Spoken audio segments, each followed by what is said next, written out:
শীতকাল আর খেজুর গাছের রস যুগ যুগ ধরে একাকার হয়ে মিশে আছে গ্রাম বাংলার ঐতিহ্যের সাথে।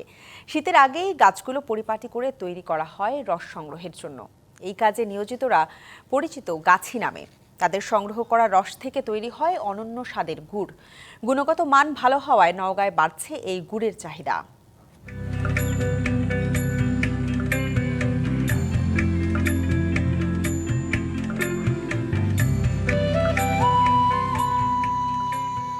শীতের ভোর, কাকডাকার আগে মাটির কলসি হাতে নিয়ে বেরিয়ে পড়েন গাছিরা। খেজুর গাছের বুক চিরে বের করা হয় টসটসে রস, আর এই রস সংগ্রহ করে মাটির চুলায় জাল দিয়ে তৈরি করা হচ্ছে গুড়।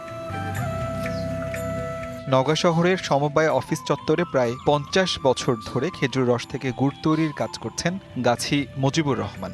সলিড গুড় বানায় ভেজাল মুক্ত, যার কারণে এখানে যারা গুড় খায় অভ্যস্ত তারা সবাই এখানকার গুড় ছাড়া আর অন্য কোনো জায়গার গুড় খেতে চায় না।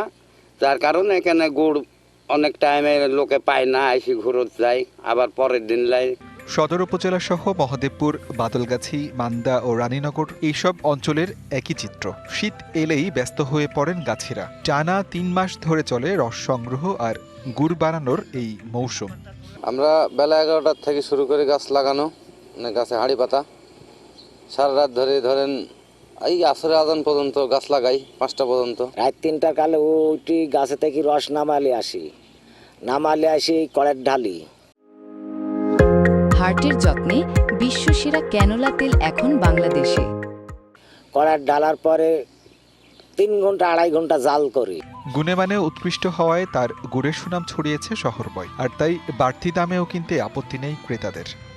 খাঁটি এবং সঠিক গুড় আমার মনে করি আর কি, এবং আমরা এর আগে খেয়েও দেখেছি বাজারের গুড় আর এখানকার গুড়ের মধ্যে অনেক তফাৎ আছে টেস্টের দিক দিয়ে। এখানে টেস্টটাই অনেক ভালো, বাইরে গুড় নিয়ে আমরা এই টেস্টটা পাই না অত।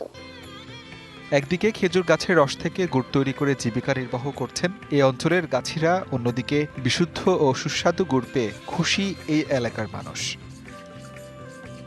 TVC news desk.